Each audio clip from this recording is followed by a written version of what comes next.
कैसे शादी के बाद सिर्फ और सिर्फ एक लड़की की ही दुनिया बदलती है। दीप्ति की शादी को कुछ दिन ही तो हुए थे। घर में उसकी एंट्री के साथ ही सब कुछ बदल गया था। वो जो कल तक अपनी दुनिया में अपनी शर्तों पर जी रही थी, अब वो जिम्मेदारियों के भारी बोझ तले दबने लगी थी। उसके माथे पर सिंदूर लगते ही वो लड़की से औरत बन गई थी और उसके जीवन में एक अध्याय नया शुरू हो गया था। दीप्ति ने महसूस किया कि जिस क्षण से उसने शादी का जोड़ा पहना, लोग उसे दीदी से आंटी बुलाने लगे थे, जबकि उसके पति विकास को अभी भी सब भैया ही कहते थे, चाहे उनके 2 बच्चे भी हो चुके हो। ये बदलाव न केवल उसे चौंकाने वाला था, बल्कि ये समाज के उस दोहरे मापदंड को भी उजागर करता था जिसे महिलाएं अक्सर अनदेखा करने के लिए मजबूर होती है। शादी के अगले ही दिन जब दीप्ति की आंखें खुली तो उसने देखा कि विकास आराम से सो रहा था, जबकि उसे रसोई में जाने का इशारा किया गया। ससुराल के सब सदस्यों की पसंद का खाना बनाने की जिम्मेदारी उस पर आ गई थी, लेकिन उसकी खुद की पसंद के बारे में कोई नहीं पूछ रहा था। ये नया जीवन उसके लिए चुनौतीपूर्ण था, लेकिन वो हर दिन खुद को साबित करने की कोशिश में लगी रही। लेकिन इस नई जिंदगी में उसे जल्द ही एहसास हुआ कि वो केवल एक बहू नहीं, बल्कि पूरे परिवार की जिम्मेदारी है। विकास की कोई गलती भी उसकी ही गलती मानी जाती थी। वो खुद को एक दर्पण में देखती जो धीरे धीरे धुंधला हो रहा था।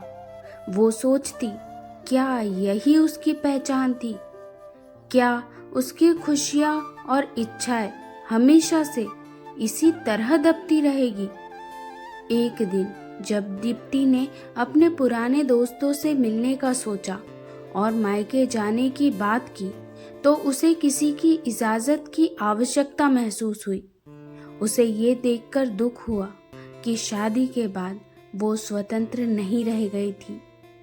मायके की यादें उसे उदास कर देती थी, लेकिन जब वो इस उदासी का कारण बताती तो उसे केवल काम न करने का बहाना बताया जाता। वहाँ पर जब दीप्ति ने विकास से पैसे मांगने की कोशिश की तो उसे एक अजीब सी झिझक ने घेर लिया। न वो अपने पति से पैसे मांग पाई, न ही अपने पिता से। ये भावनात्मक द्वंद्व उसे भीतर से तोड़ रहा था, लेकिन उसने इसे भी सहन कर लिया। उसकी माँ, जो कभी उसकी सबसे बड़ी सहेली थी, अब उसे समझौता करने की सलाह देती। वो अपनी सफल शादी की दुहाई देकर दीप्ति को भी इसी रास्ते पर चलने को कहती। दीप्ति की आंखों में उसके सपने और ख्वाहिशें कहीं गहरे दफन हो गए थे। वो अपने काम से थक कर घर लौटती, लेकिन कोई उसे पानी तक नहीं पूछता। वो चुपचाप सब कुछ सहन करती रहती। रात को जब सब सो जाते, तब भी वो जागती रहती और सुबह सबसे पहले उठती। उसकी आंखों के नीचे काले घेरे बनते जा रहे थे, लेकिन उसकी मुस्कान में वो दर्द छुपा हुआ था। एक दिन उसकी एक पुरानी सहेली ने उसे उसके भूले बिसरे सपनों की याद दिलाई, लेकिन वो मुस्कुरा कर बात टाल गई। उसके लिए ये सपने अब केवल बीते कल की बातें बनकर रह गए थे।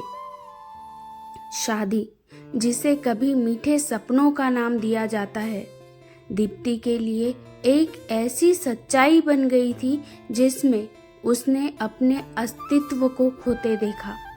वो मुस्कुराती, लेकिन उसके पीछे अनकहे तूफानों की कहानी छिपी रहती थी।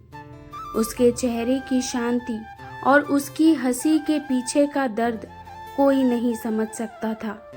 वो जानती थी कि स्त्री को समझना आसान नहीं होता।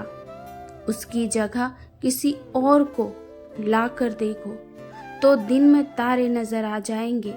ये कहानी सिर्फ दीप्ति की नहीं बल्कि उन तमाम महिलाओं की है जो हर दिन अपने सपनों और ख्वाहिशों को समाज के दबाव तले दबा देती हैं। वे अपने परिवार के लिए खुद को कुर्बान करती है, लेकिन उनकी कुर्बानियों का कोई अंत नहीं होता। स्त्री की इस अनकही पीड़ा को समझने के लिए शायद 7 जन्म भी कम पड़ेंगे। अगर आप मेरी इस बात से सहमत हो तो वीडियो को लाइक ज़रूर करें। धन्यवाद।